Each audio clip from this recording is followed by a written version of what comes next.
Είμαι μέσα στο σπίτι ή σε κάποιο άλλο σπίτι και βλέπω και γκρεμίζονται γύρω μου. Δεν σκοτώνομαι εγώ, αλλά βλέπω ότι γκρεμίζονται γύρω μου τα πράγματα και προσπαθώ να βγω από τα χαλάσματα. Αυτό, δηλαδή αυτό επαναλαμβάνεται, όχι στη συνέχεια, αλλά να τα τέχουν. Επαναλαμβάνεται το ίδιο όνειρο. Ναι, ναι, ναι.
Το χωριό, η Βρύσα, έχει μεταστεγαστεί σε διαφορετικές περιοχές για διαφόρους λόγους. Η πρώτη, η αρχαία Βρύσα, ήταν στα Βατερά. Μετά το χωριό εγκαταστήθηκε σε ένα βουνό στην Ιγίδα, που καταστράφηκε από πειρατές και αποφάσισαν πια μετά οι κάτοικοι να έρθουν, ας πούμε, σε ένα μέρος που είναι κλειστό, γιατί γύρω-γύρω δεν φαινόμαστε από τη θάλασσα εμείς εδώ πέρα.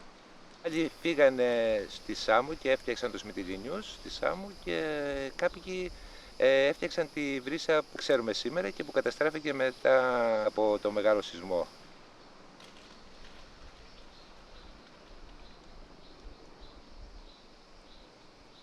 Εγώ ένιωσα μόνο ένα τράνταγμα που με πέταξε επάνω, γιατί έχω ακούσει ότι οι άλλοι που ήταν προς την άλλη μεριά άκουσαν πρώτα ένα κούνημα κάπως έτσι δυνατό, ένα θόρυβο και μετά ένα μπου, ας πούμε, και μετά ένιωσαν ότι πάνε επάνω. Εγώ εδώ πέρα που ήμουνα ένιωσα κατευθείαν επάνω, δεν ένιωσα αυτό.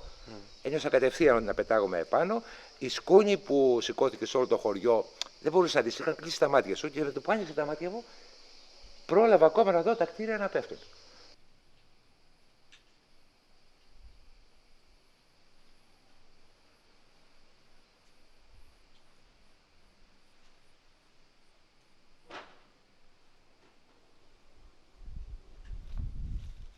Δεν ήξερα τι έγινε στην περιοχή που μένει η μητέρα μου. Αν το σπίτι έχει πέσει, αν θα τη βρω ζωντανή νεκρή.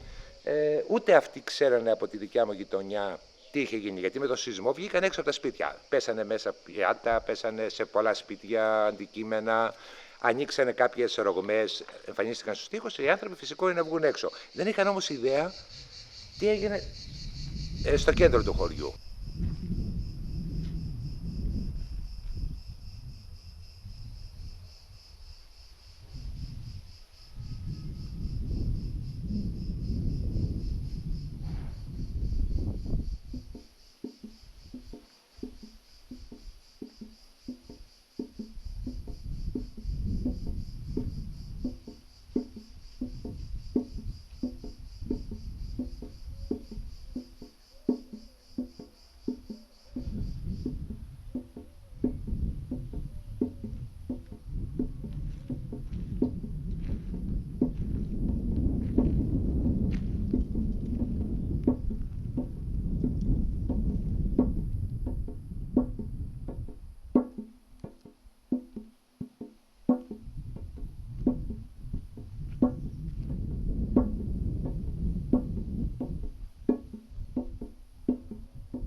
φαινόμαστε πολύ από κάτω. Κοίταξε, γιατί βλέπεις που κάθεσαι. Στο λέω, Δεν έχεις, ας πούμε, την ιδέα ακόμα του κινδύνου. Ναι. Είναι πράγματα που ξέρεις τώρα με τη ζέστη, όλα αυτά μπορεί να αρχίσουν να πέφτει ένα κομμάτι, όπως το βλέπεις τώρα εσύ παράξενο, αλλά αυτή η σκεπή έχει πέσει τώρα. Δεν ήτανε. Ούτε αυτό το σπίτι ήταν τόσο πολύ από τη μεριά αυτή. Έχουν φύγει αυτά, είναι καινούρια. Αυτά είναι καινούρια πεσήματα. Είναι καινούρια, αυτά είναι καινούρια.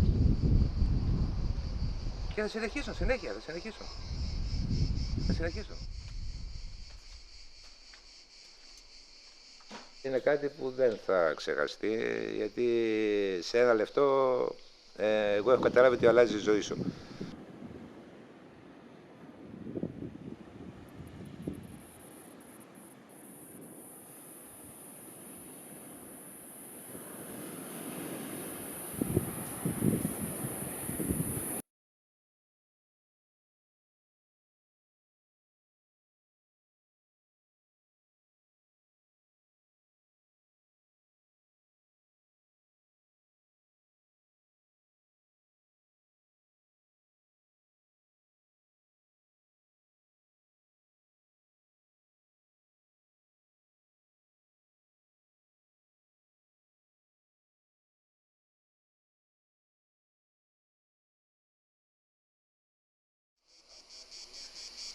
Στη Λέσβο, όπως όλοι γνωρίζουμε, έγινε ένας καταστροφικός σεισμός και το επίκεντρο των καταστροφών ήταν στη Βρύσα.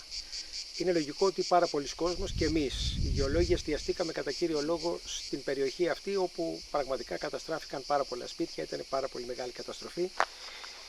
Όμως, τα επακόλουθα ενός σεισμού δεν είναι μόνο οι καταστροφές που γίνονται στις ανθρώπινες κατασκευές. Πολύ συχνά παρατηρούμε και δευτερογενή καταστροφικά φαινόμενα. Ένα από αυτά είναι οι κατολιστήσεις.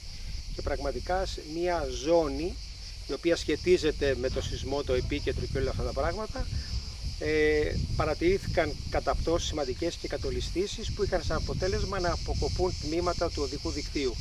Η κυριότερη κατολίσθηση η οποία παρατηρήθηκε είναι ένα κομμάτι του οδικού άξονα από το Πλωμάρι στη Μελίντα.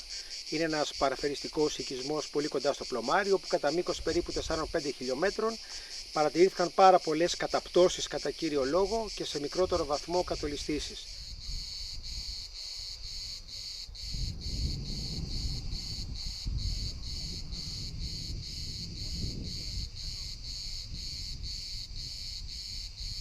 Εδώ είμαστε τώρα μεταξύ του 1 τρίτου και του μισού της απόστασης του οδικού δικτύου μεταξύ Πλωμαρίου και Μελίντας.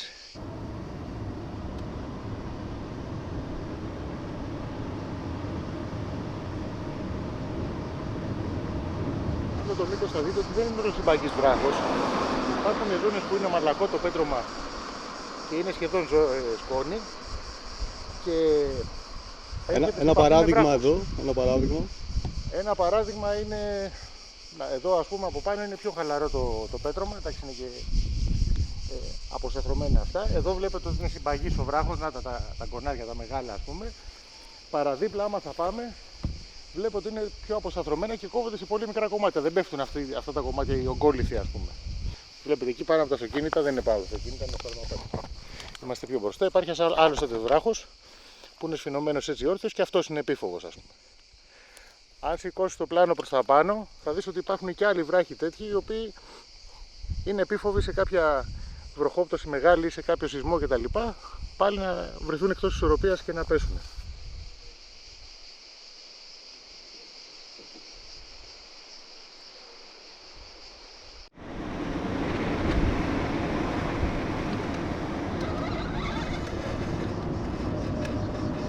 Το πρόβλημα είναι ότι άμα θα πάμε παρακάτω και θα δείτε, κοιτάξτε και απέναντι, αριστερά κάτω από το σκέπαστρο, πως φεύγουν μάζες ολόκληρες και πέφτουν προς τη θάλασσα και αποξυλώνεται σιγά σιγά αυτό που αποτελεί το υπόβαθρο του δρόμου.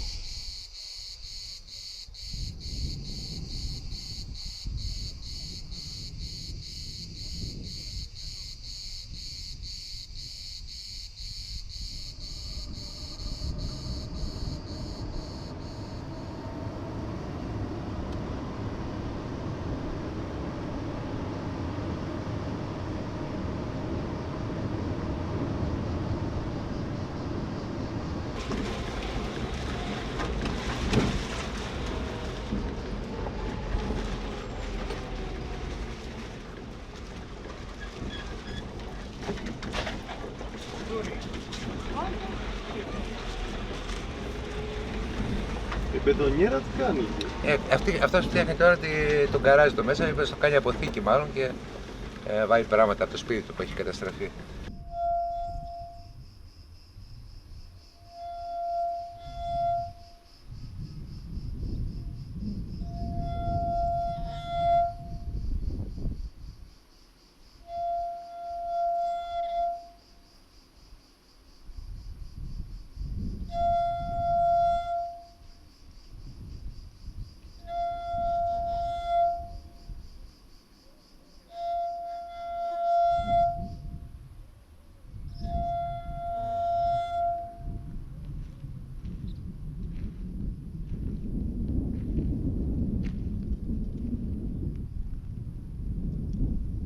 Νιώθω ότι αυτό έχω εγκλωβιστεί μέσα σε ένα περιβάλλον που είναι γεμάτο ερείπια.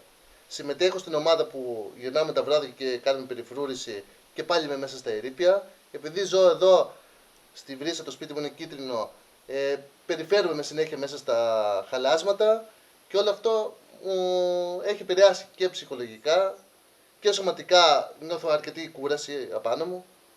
Άλλος μπορεί να βγάλει φοβίες. Γιατί υπάρχουν άνθρωποι πολλοί που λένε δεν μπορώ να κυκλοφορήσω μέσα από το χωριό, φοβάμαι.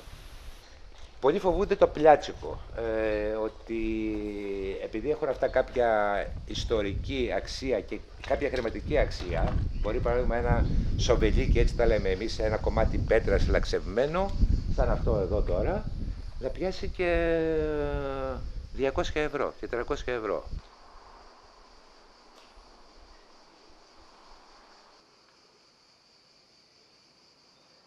Αν δεις πάνω στα σπίτια υπάρχουν κάποια αριθμοί. Μαζεύουν τα μπάζα ο Δήμος και τα πάει σε συγκεκριμένο χώρο περιφραγμένο, ώστε να μπορεί ο καθένας να βρει τις πέτρες και τις σοβιλίκια που λέμε από το χωράφι του, από το σπίτι του μάλλον. Να βρει ποιο είναι το δικό του σοβιλίκι και να το πάρει.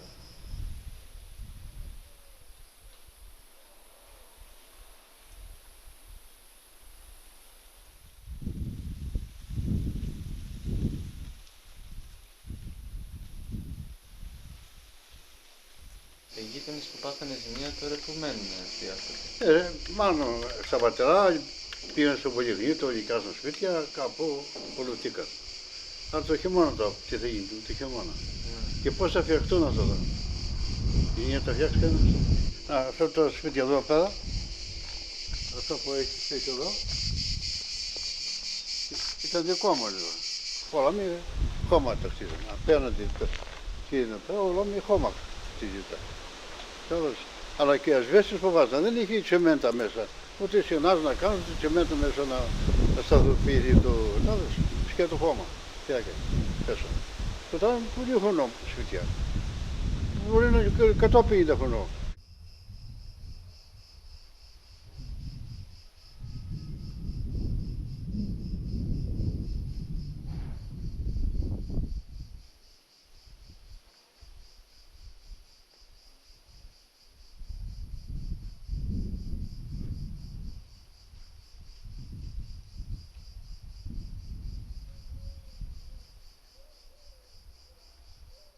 Εγώ ήμουν ο κεραμοποιός, είχα εργοστάσιο. 2 εργοστάσια. Ένα στο χωριό και ένα πέρα στη γέφυρα. Εμείς βγάζαμε τούβλα μονάχα, τούβλα τρεπετά. 40 χρόνια δούλευα με τα χειροποίητα. Και μετά αξιοποιηθήκαμε, πήραμε μηχανήματα και κάναμε τα πετάσια. Να, εδώ χειροποίητα είναι.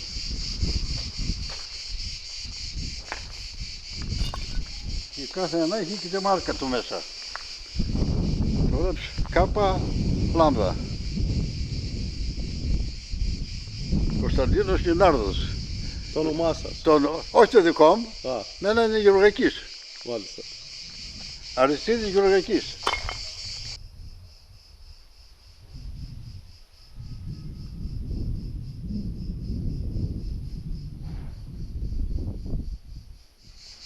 Εδώ πέρα έχω ένα σπίτι που έχει πάρει φωτιά και βέβαια ο άνθρωπος το ξανάχτισε με αντισυσμικούς και δεν έπαθε τίποτα. Α, του κύριου Γεωργακή. Ναι, Γεωργακή του Στάθη, του γέρου που είναι ένας γεράκος, είναι αυτό που πήρε φωτιά. Το φτιάξε δηλαδή εδώ και δεν ξανάπανε τίποτα. Βλέπεις. Έχει βγει πράσινο. Το έκανε όλα σωστά. Με τα συνάζια του, με όλα. Δεν έπαθε τίποτα, είναι πράσινο. Μάλιστα. Στο κέντρο. Όλα τα άλλα γύρω του διαλύθηκαν. Είναι αντισυσμικό, οπότε δεν το πείραξε, ούτε άνοιξε, ούτε γραμμή.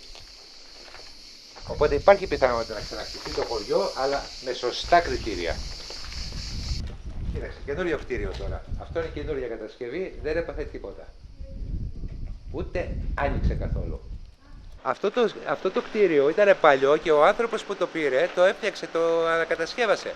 Και το μόνο που έχει πάθει είναι αυτές οι ρογμές επάνω, λίγο που μπορεί να είναι και εσωτερική. Ναι. Βλέπεις, είναι σε ένα μέρος που πάθανε όλα, αλλά αυτό επειδή ανακατασκευάστηκε σωστά, με σίδερα μέσα, με οτιδήποτε, δεν έπαθε τίποτα. Και η βιβλιοθήκη του χωριού που δεν έπαθε τίποτα. Ήταν ένα παλιό καφενείο από το 1900 και κάτι, αλλά όταν τη φτιάξανε τη βιβλιοθήκη, την γκρεμίσανε και τη φτιάξανε από την αρχή, από τα θεμέλια.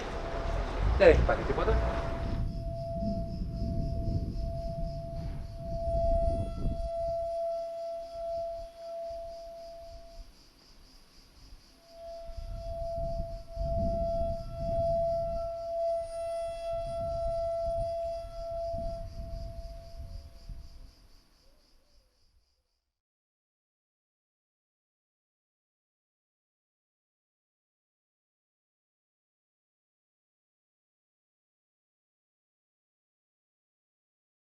Βρισκόμαστε στην περιοχή του Μεσοτόπου. Η περιοχή εδώ ανήκει σε ένα από τα ηφαιστειακά κέντρα της Δυτικής Λέσβου. Τα πετρώματα που υπάρχουν στην περιοχή του Μεσοτόπου είναι πυροκλαστικά, που συχνά ενδιαστώνονται και με λάβες. Μια τέτοια θέση μπορούμε να βλέπουμε πίσω μας, όπου διακρίνεται μια σειρά κατώτερη ακολουθία από πυροκλαστικά πετρώματα, που στην κορυφή τους έχουν μια μεγάλη πάχους ένστρωση από λάβες.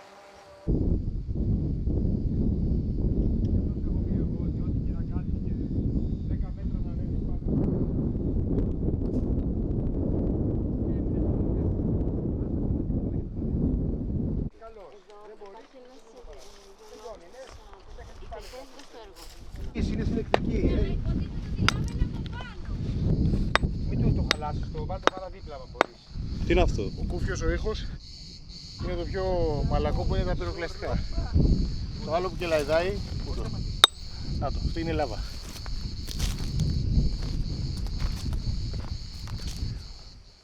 Και έτσι λοιπόν στην εικόνα πίσω μας βλέπετε ότι ο κατώτερος ορίζοντας διαβρώνεται πολύ πιο εύκολα από τον ανώτερο, με αποτέλεσμα να υπάρχουν υποσκαφές.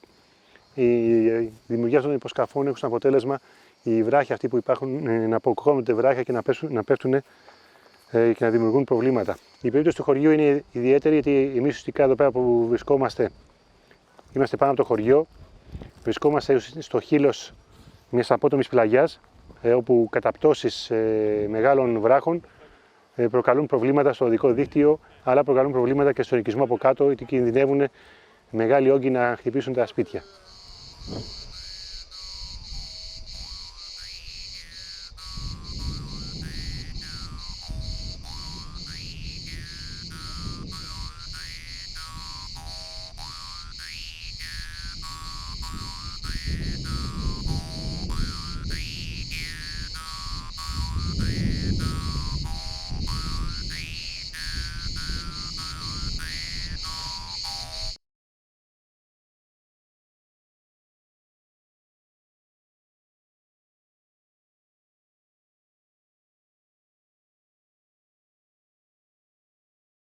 Αυτή είναι η εκκλησία του χωριού, είναι 200 ετών. Έχει ένα από τα καλύτερα τέμπλα μέσα, είναι το δεύτερο μεγαλύτερο τέμπλο στην Ελλάδα. Αυτός που φιλοτέχνησε στο Γαλαξίδι το τέμπλο ήταν ο ίδιος ο τεχνίτης που έκανε το ξυλόκρηπτο εδώ στην εκκλησία μέσα. Και πάμε να δούμε τώρα τις ζημιές που υπάρχουν μέσα.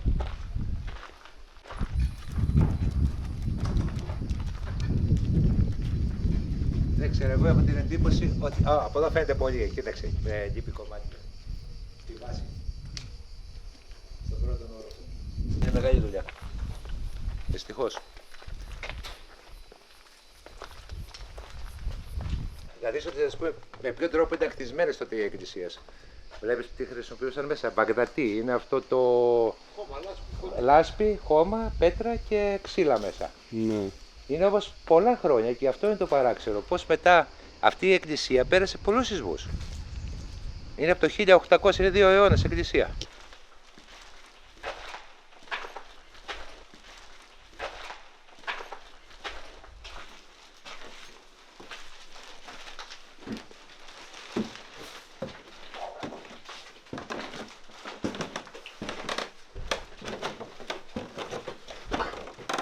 Αν κλείσει γύρω σεισμό, τελειώσαν όλα.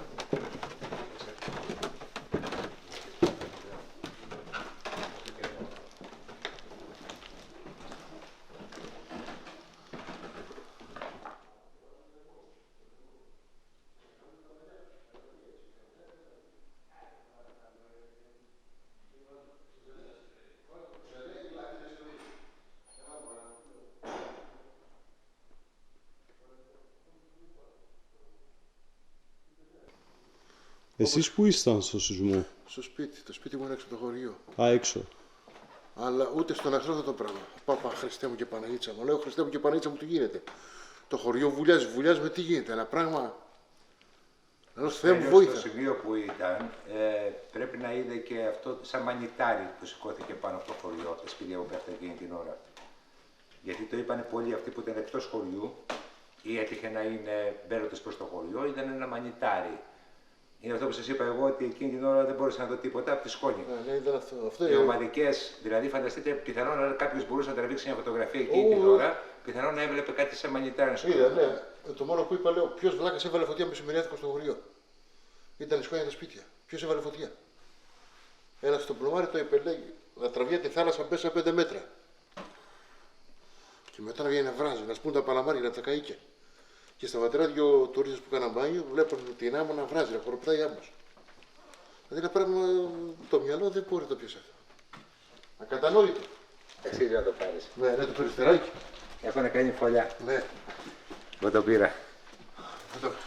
Με τα πουλάκια.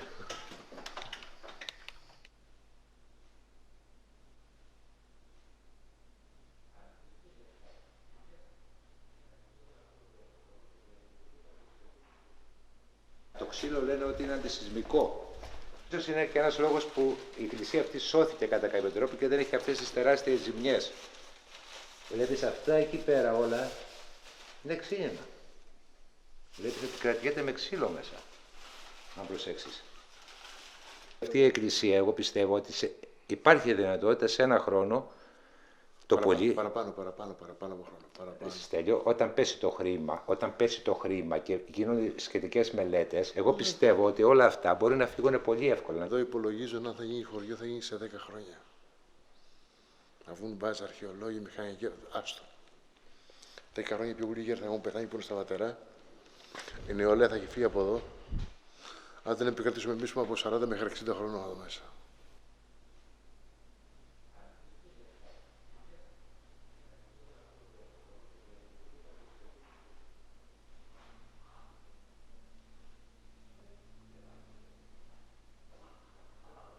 Έχει παραστάσεις από τη Παλαιά Διαθήκη, τη θυσία του Αβραάμ. Δεν υπάρχει τέτοιο πράγμα. Αν προσέξεις τώρα, είναι όλο ξυλόγλυπτο. Η κατασκευή του είναι το 1815, αν δεν κάνω λάθος. Το 1815, φαίνεται εδώ πέρα. Είναι μοναδικής αξίας. Είναι ο τεχνίτης πλαισίου που έχει φτιάξει στο γαλαξίδι. Το τέμπλο. Και είναι όλο σκαλιστό.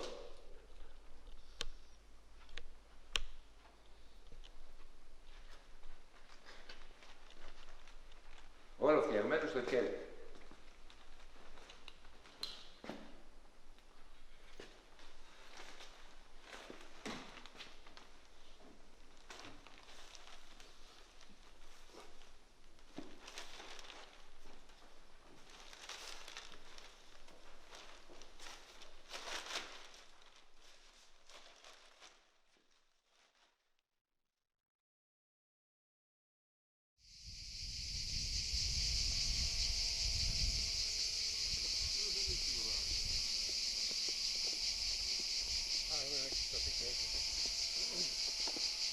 Αποτελεί ένα σημαντικό ερευνητικό αντικείμενο σεισμός και οι επιπτώσεις του για τη μεριά των γεωλόγων και κάποιων άλλων γεωτεχνικών και των μηχανικών βέβαια που εμπλέκονται με όλη αυτή την ιστορία. Θα πρέπει να είμαστε κάπου και πρακτικά γρήγοροι και άμεσα εφαρμόσιμοι. Δηλαδή το κράτος δεν μπορεί να περιμένει τα δικά μας πορίσματα μετά από άπειρες μελέτες. Το σημαντικό λοιπόν είναι να υπάρχει αυτή η συνεννόηση, ώστε για τις άμεσες ανάγκες να υπάρξουν λύσεις οι οποίες θα υλοποιηθούν από την πολιτεία, από την περιφέρεια κατά κύριο λόγο, και σε δεύτερο χρόνο ερευνητικά εμείς μπορούμε να το ψάξουμε το θέμα ακόμα πιο πολύ.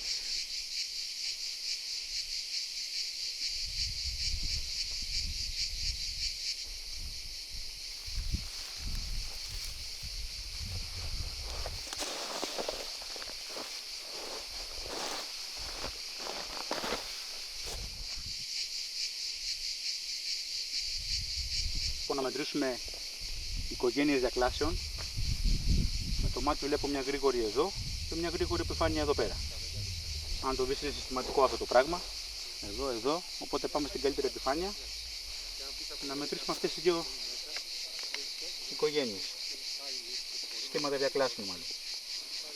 Η φύση σε γενικές γραμμές μπαίνει πάρα πολύ δύσκολα σε καλούπια. Δηλαδή ό,τι και να κάνουμε δεν μπορούμε να εντοπίσουμε όλα τα σημεία που πιθανώς να πέσει ένας βράχος κάποια στιγμή, είτε με αφορμή μια σεισμική δόνηση, είτε βροχοπτώσεις, είτε άλλους παράγοντες οι οποίοι κινητοποιούν τις κατολιστήσεις. Ποτέ δεν μπορούμε να είμαστε 1000% σίγουροι. Μπορούμε βέβαια τώρα με την καινούργια τεχνολογία, όπως αυτή που εφαρμόζουμε εδώ στην περιοχή αυτή εδώ πέρα τώρα με τον drone, που μπορούμε να χαρτογραφήσουμε πάρα πολύ μεγάλη λεπτομέρεια, πρανή, κατακόρυφα, στα οποία δεν θα είχαμε με διαφορετικό τρόπο πρόσβαση και θα χρησιμοποιούσαμε τις δορυφορικές εικόνες και αεροφωτογραφίες που και αυτές έχουν περιορισμένες δυνατότητες. Με τον drone τώρα μπορούμε να πάρουμε από πολύ κοντά και με πάρα πολύ μεγάλη ανάλυση εικόνες που μπορούμε να εντοπίσουμε ασταθείς περιοχές πάρα πολύ πιο εύκολα και έτσι να βρούμε και άλλα πιθανά σημεία κατολιστήσεων.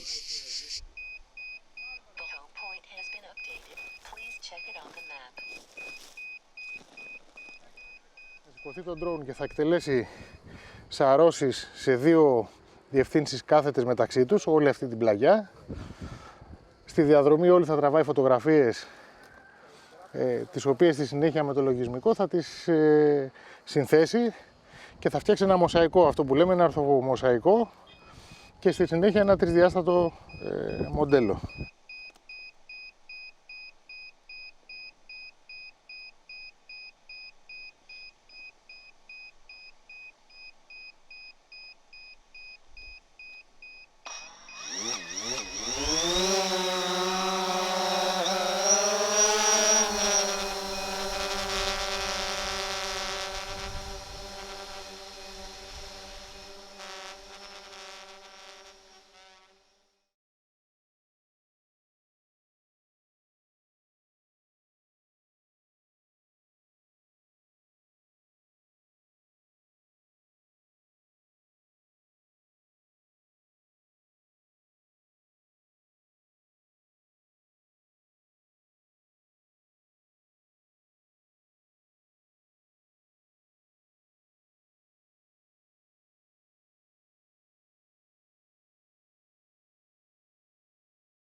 Το κτίριο που στεγάζονται τα θέματα ήταν παρθεναγωγείο.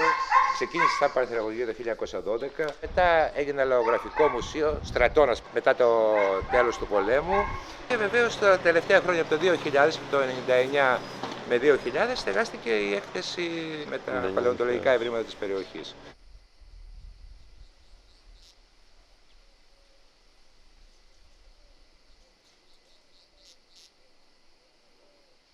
Η δικιά μου άποψη, άμα το δείτε μέσα, έχουν ξεκολλήσει τείχη, έχουν φύγει αυτή η τείχη όλοι, ανοίξτε την πόρτα, ανοιχτά είναι. Τούτο που ανοίγει τώρα. Είναι δημοτικό κτίριο, αλλά έχει παραχωρηθεί για την έκθεση του Πανεπιστημίου Αθηνών.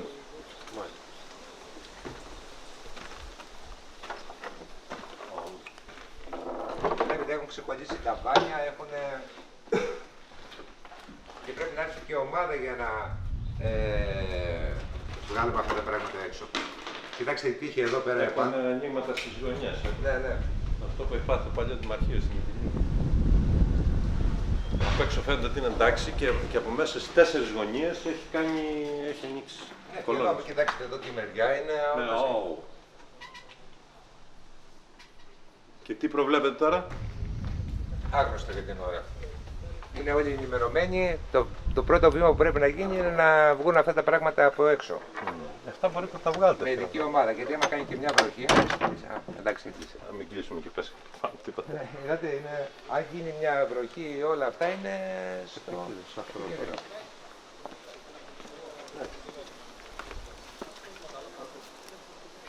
Όλα τα κόκκινα, το Υπουργείο τα έχει στείλει για αδειοδότηση στην Αρχαιολογία και στο Συμβούλιο Αρχιτεκτών.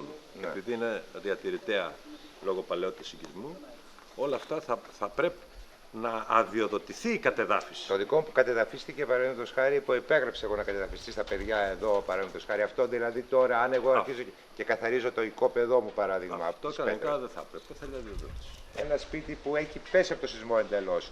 Αν ο ιδιοκτήτης τώρα αρχίσει και μεταφέρει τα μπάζετ και αδειάζει το οικόπεδό του, θέλει ειδική άδεια, αυτό λέμε. Θεωρητικά ναι. Να πάρει ακόμη και τα μπάζετ του, δηλαδή. Ναι. Θεωρητικά. Αυτό το πακέτο της κατεδάφισης, των εγκρίσεων, της ανοικοδόμησης, τα 8-10 χρόνια. Όποιος νομίζει ότι έπεσε το σπίτι και σε 2 χρόνια να το φτιάξει. Ξανακάνει με αυτή, όχι τίποτα, οι άνθρωποι δεν είναι. Εκτός αν έχει λεφτά, πάρθουν εγκρίσεις και τα κάνει μόνος του. Δεν περιμένει ούτε επιδοτήσεις από το κράτος, ούτε να βγουν οικία, ούτε να πάρει εγκρίσεις. Βάλει ένα μηχανικό, κάνει καινούργιο σχέδιο και κάνει το σπίτι.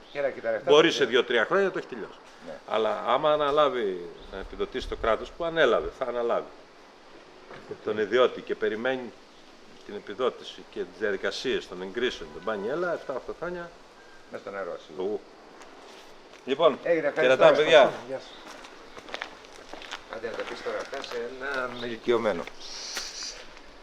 Οπότε καταλαβαίνεις τώρα, δεν έχουν πια πίστη σε κάτι ότι μπορεί να γίνει σε σύντομο χρονικό διάστημα. Εγώ ρώτησα τώρα το απλό το παράδειγμα, αν το δικό μου το σπίτι μπορώ να βγάλω τα μπάζα από μέσα, που είναι να το κάνει το οικόπεδο, παιδί μου, άμα έχει καταδαφιστεί εντελώς. Και σου λέει ότι θέλει και εκεί η αδεία.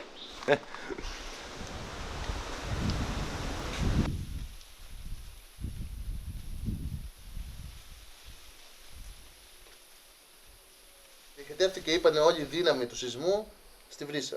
Γιατί το πλωμάρι, τα βατερά, είναι πιο κοντά στο επίκεντρο από ό,τι ήταν η Βρύσα. Τώρα πώς έγινε αυτό και διοχετεύτηκε όλη η δύναμη εδώ, αυτό δεν το ξέρουμε.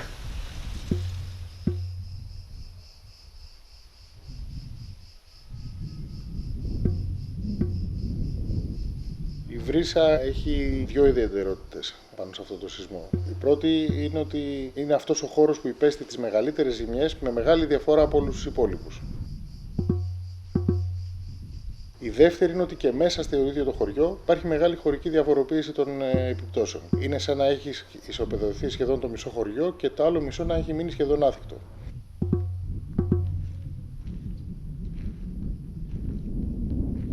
Η Βρύσα δεν είναι το κοντινότερο χωριό, ο κοντινότερος οικισμός στην περιοχή του επικέντρου. Παρ' όλα αυτά, η Βρύσα υπέστη τις περισσότερες ζημιές, κυρίως από το συνδυασμό των αιτιών που οδήγησαν εκεί.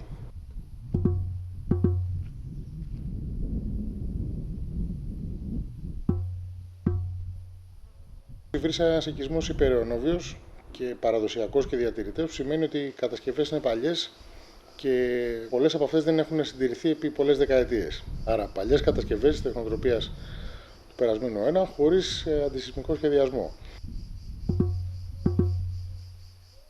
Το άμεσο γεωλογικό υπόβαθρο του τμήματος του χωριού που καταστράφηκε, που είναι χαλαρές αποθέσεις μικρού πάχους και με ρηχό υδροφόρο ορίζοντα που απαιτούν αντισεισμικές προδιαγραφές που δεν υπήρχαν όταν χτίστηκε το χωριό. Είναι το χειρότερο δυνατό γεωλογικό υπόβαθρο. Και επίσης φαίνεται να έπαιξαν ρόλο τα ρήγματα που συνδέουν αυτή την περιοχή με την περιοχή του επικέντρου. Δηλαδή, τα ρήγματα είναι καλή αγωγή της σεισμικής ενέργειας. Άρα, η κατευθυντικότητα της σεισμικής πηγής θα λέγαμε ότι έστειλε κατά προτίμηση μεγάλο ποσό ενέργειας στην περιοχή της βρύσας.